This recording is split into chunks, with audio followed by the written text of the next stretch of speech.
Mutual fund லேர்னிங்ல டே 9 இன்னைக்கு direct fund was regular fund பற்றி தான் வந்து பார்க்க போகிறோம்.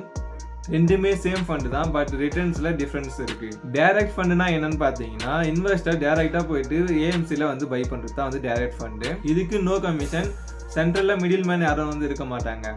ஸோ எக்ஸ்பென்சஸ் வந்து கம்மி, ரிட்டர்ன்ஸ் வந்து ஜாஸ்தி வரும். அடுத்து ரெகுலர் ஃபண்ட், அட்வைசர் புரோக்கர் மூலிமா வாங்குற ஃபண்டு ரெகுலர் ஃபண்டு. ஸோ இந்த ஃபண்டில் ஒரு கமிஷன் ஃபீ வந்து இன்க்ளூட் பண்ணுவாங்க.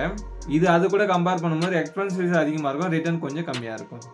எக்ஸாம்பிளுக்கு சேம் ஃபண்டு தான், டைரக்ட் வெர்ஷனில் 1% உங்களுக்கு வந்து எக்ஸ்பென்சஸை கட் பண்ணுறாங்கன்னா ரெகுலர் வெர்ஷனில் 1.5% வந்து கட் பண்ணுவாங்க. ஸோ இதுதான் வந்து ரெண்டுத்துக்கு இருக்கிற டிஃப்ரென்ஸு. உங்களுக்கு மியூச்சுவல் ஃபண்டு இதெல்லாம் வந்து நாலேஜ் இருக்குது, நான் பெட்டராக எடுப்பேன் அப்படின்ற நம்பிக்கை இருந்தால் நீங்கள் வந்து டைரக்ட் ஃபண்டை வந்து சூஸ் பண்ணலாம். பட் உங்களுக்கு கைடன்ஸ் வேணும் அப்படின்னா நீங்கள் என்ன பண்ணணும்னா ரெகுலர் ஃபண்டை வந்து சூஸ் பண்ணணும். உங்களுக்கு பேக்ரவுண்டில் அட்வைசர் வந்து ஹெல்ப் பண்ணுவாங்க.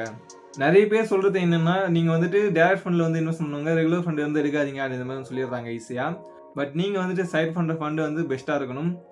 இந்த ரெண்டு ஃபண்டுலையுமே வந்து எக்ஸ்பென்சஸ் இருக்கும், கொஞ்சம் டிஃப்ரென்ஸ் இருக்கும். அந்த டிஃப்ரென்ஸை மட்டும் நீங்கள் பார்த்துட்டு லோ பர்ஃபார்மன்ஸ் பண்ணுற ஃபண்டில் போய்ட்டு இன்வெஸ்ட்மெண்ட் பண்ணாதீங்க. அதுவே நீங்கள் அட்வைசர் கிட்ட போகும்போது உங்களுக்கு நல்ல ஃபண்டு வந்து கிடைக்க வாய்ப்பு இருக்குது. அது மட்டும் இல்லாமல் உங்களோட போர்ட்ஃபோலியோ வந்து அப்பப்போ வந்து செக் பண்ணிக்கலாம்.